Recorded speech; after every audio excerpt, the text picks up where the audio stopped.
Graça e paz do Senhor Jesus a todos. Hoje nós vamos continuar nossos estudos com Gálatas capítulo 2. Com certeza, se você já ouviu a palavra de Deus, você já ouviu falar de Gálatas capítulo 2.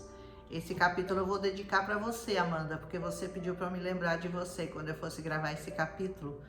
Viu, nova criatura em Cristo? Aleluia! Diz assim: 14 anos depois, eu subi novamente a Jerusalém. Dessa vez eu fui com Barnabé, mas também levei Tito comigo. Eu fui para lá por causa de uma revelação, e eu expus diante deles, diz Paulo, o evangelho que eu prego entre os gentios, fazendo-o, porém, em particular, aos que pareciam mais influentes, para não correr ou ter corrido em vão. A intenção de Paulo era explicar para aqueles judeus influentes, importantes, como o evangelho estava sendo pregado entre os gentios. Porque para os judeus ainda era uma questão difícil de aceitar a desvinculação da lei com a graça, o velho e o novo. A explicação de Paulo aqui vai deixar muito claro a diferença entre o Velho Testamento e o Novo Testamento. E Paulo queria expor isso diante dos apóstolos e diante de judeus influentes daquela época. Mas ele diz, nem mesmo Tito, que comigo estava, foi obrigado a circuncidar-se, apesar dele ser grego. A questão da circuncisão ainda era uma coisa muito difícil de ser aceita pelos judeus. Eles achavam que, segundo as tradições judaicas, se a pessoa ia se converter, se ela ia se tornar um cristão, ela teria que se circuncidar, segundo a lei judaica. E Paulo era totalmente contrário a essa ideia. E ele diz, essa questão foi levantada por quê? Porque alguns falsos irmãos infiltraram-se no nosso meio para espionar essa liberdade que nós temos em Cristo Jesus e nos reduzir à escravidão de novo. Eles estavam querendo colocar aquelas pessoas debaixo da lei de novo. E Paulo estava muito bravo com relação a isso, porque ele não queria que isso acontecesse. Não, nós somos livres em Cristo Jesus. Eles têm que entender essa liberdade que nós temos em Cristo Jesus. Nós não vamos voltar para aquelas amarras da lei que nós somos obrigados a viver antigamente. Ele diz, não nos submetemos a eles, de jeito nenhum, nem por um instante, diz Paulo, para que a verdade do evangelho permanecesse com vocês. Quanto aos que pareciam influentes, segundo Paulo, o que eram então não faz diferença para mim, Paulo pouco ligava. Se eles eram importantes, se eles eram líderes de comunidades, judeus de alta patente, Paulo pouco estava ligando. Ele falou, isso para mim não interessa, ele diz, porque Deus não julga pela aparência. Você pode ser o mais importante, o mais chique, o mais rico, o mais poderoso, para Deus tudo igual. Você é igual ao mais pobre, é igual ao mais humilde, pelo contrário, pode ser que aquele lá para Deus seja melhor e maior do que você, que parece ser importante, que tem aparência de importante, porque Deus não está nem aí com a sua aparência, amém? Tais homens influentes, diz Paulo, não me acrescentaram nada. Paulo não se deixava mover pela aparência, ele não ficava impressionado, tô na frente de uma pessoa tão importante, pregando para uma pessoa tão importante. Paulo não tinha esse hábito, Paulo não se importava com essas coisas, ele era muito, muito do Senhor, né? Pelo contrário, reconheceram que a mim havia sido confiada a pregação do evangelho aos incircuncisos, ou seja, aos gentios, assim como a Pedro foi confiada a tarefa de pregar aos circuncisos, ou seja, aos judeus. Porque Deus, que operou por meio de Pedro como apóstolo aos circuncisos ou aos judeus, também operou por meu intermédio para com os gentios. Ele se orgulhava de ser o apóstolo dos gentios. E Pedro procurava pregar para os judeus. reconhecendo a graça que me fora concedida, Tiago, Pedro e João, tido como colunas da igreja, estenderam a mão direita a mim e a Barnabé, em sinal de comunhão. Ou seja, eles foram recebidos por Pedro, Tiago e João. Amém? Eles concordaram em que devíamos nos dirigir aos gentios e eles aos circuncisos. Eles iam continuar pregando aos judeus e Paulo continuaria pregando aos gentios. Somente pediram que nos lembrássemos dos pobres, o que eu me esforcei por fazer. Claro, né? Paulo tinha muita preocupação com os pobres. Quando, porém, Pedro veio a Antioquia, eu o enfrentei face a face por sua atitude condenável. Ele encarou Pedro, viu? Ele falou: olha, o que você fez é muito feio. Isso não se faz, não é assim que se trata o evangelho de Jesus Cristo.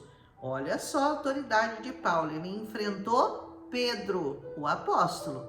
Por quê? Porque antes de chegarem alguns lá da parte do Tiago, ele estava comendo com os gentios. Quando, porém, eles chegaram, sabe o que ele fez? Ele afastou-se. Ele separou-se dos gentios, temendo, com medo dos que eram da circuncisão. Aí Paulo falou: você tá louco? Que história é essa? Quer dizer que você estava lá comendo com os gentios, que é uma coisa correta, porque o evangelho tem que ser pregado a todos indistintamente, gentios e judeus, todos têm que ouvir o evangelho. Mas quando o Tiago chegou, você deu uma escapadinha deles, para o Tiago não ver que você estava se sentando com gentios. Que história é essa? Que história é essa, Pedro? Ele enfrentou Pedro. Os demais judeus também se uniram a ele nessa hipocrisia. Não foi só o Pedro. Os outros judeus também fizeram a mesma coisa. Afastaram-se dos gentios quando o Tiago chegou. De modo que até o Barnabé também entrou nessa. Se deixou levar. Também se afastou dos gentios, para não parecer para os judeus que eles estavam comendo com os gentios. Quando eu vi que eles não estavam andando de acordo com a verdade do evangelho, porque qual é a verdade do evangelho? A verdade do evangelho é que essa palavra é para todos, indistintamente, independente de raça, de tribo, de cor, de nação, de nacionalidade, de ser judeu, de não ser judeu. Essa palavra é para todos. E ele diz: quando eu vi que eles não estavam andando de acordo com essa verdade, eu declarei a Pedro diante de todos: você é um judeu, mas vive como gentio e não como judeu. Portanto, como você pode obrigar gentios a viverem como judeus? Ele diz: você é judeu, mas você está vivendo como gentios e você quer obrigar os gentios a viverem como judeus? Não é assim que o Senhor nos ensinou. Nós, judeus de nascimento e não gentios pecadores, sabemos que ninguém é justificado pela prática da lei, mas mediante a fé em Cristo Jesus. Paulo estava dizendo: a lei agora foi substituída pela graça.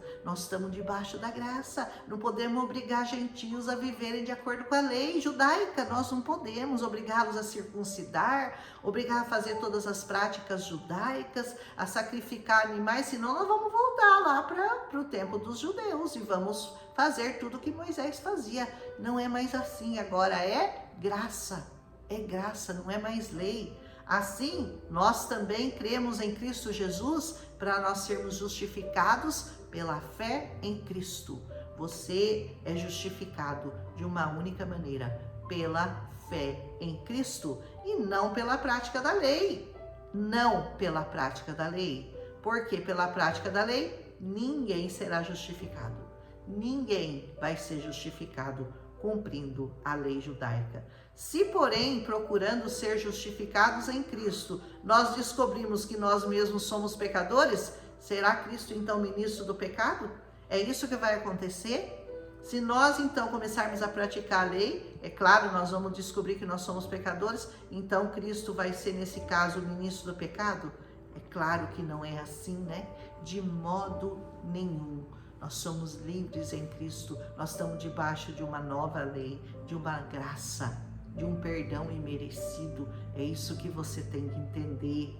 E Paulo falando a Pedro, né? Se eu reconstruo o que eu destruí, eu provo que eu sou um transgressor. Porque se eu vou fazer a lei valer de novo, eu estou construindo aquilo que eu desconstruí, não é verdade? Por quê? Por meio da lei, eu morri para a lei. Por meio da lei, eu morri para a lei, a fim de viver para Deus. Eu fui crucificado com Cristo, eu já morri. Eu já estou morto para os meus pecados, para as minhas impenitências, para tudo aquilo que não diz respeito à santidade do Senhor Jesus. Eu estou morto para o pecado. Assim, já não sou mais eu que vive, mas Cristo vive em mim. Essa é uma das frases mais famosas do apóstolo Paulo, né? Já não sou mais eu que vive, mas Cristo vive em mim. Aleluia! Quanto mais nós nos aproximamos do Senhor, mais nós entendemos a nossa miséria, a nossa pequenez e o quanto nós temos que caminhar para sermos cada dia mais semelhantes a Cristo. Cristão significa aquele que é semelhante a Cristo. Aleluia! E a vida que agora eu vivo no corpo, eu vivo-a pela fé no Filho de Deus, que me amou e se entregou por mim. Eu não anulo a graça de Deus, pois se a justiça vem pela lei, então Cristo morreu inutilmente. Essa foi a explicação de Paulo, né?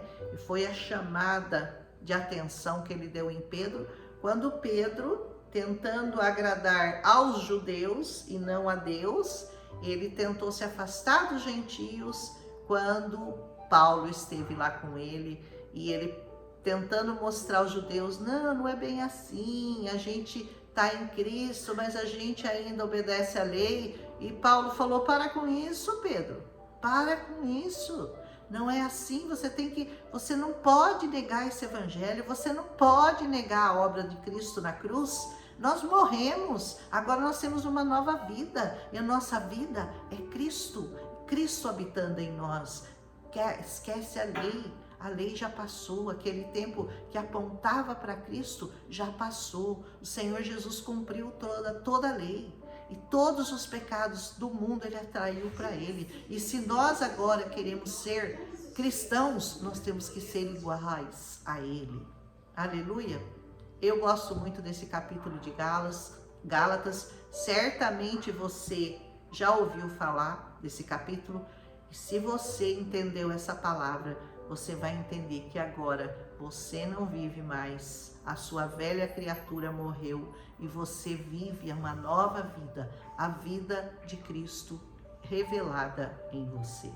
E era isso que Paulo tentava trazer para aqueles judeus, para o Pedro, para o Tiago, que ainda tinham algumas raízes de judaísmo que eram muito fortes neles, né? E por isso para eles estava sendo difícil se desvincular totalmente da lei. E Paulo chegou lá e deu na cara, falou na cara do Pedro, você não pode fazer isso. Você tem que viver como esse evangelho te ensina a viver. Morto para o seu pecado e vivo para Cristo, porque senão você vai fazer vã a morte do Senhor. Se nós voltarmos a obedecer à lei, se nós voltarmos aos princípios da lei, nós fazemos a vida de Cristo, a morte de Cristo ser vã. Ele morreu inutilmente. Aleluia! Capítulo muito bonito. Se você gostou, deixa o seu like e amanhã nós continuamos com Gálatas capítulo 3. Aleluia!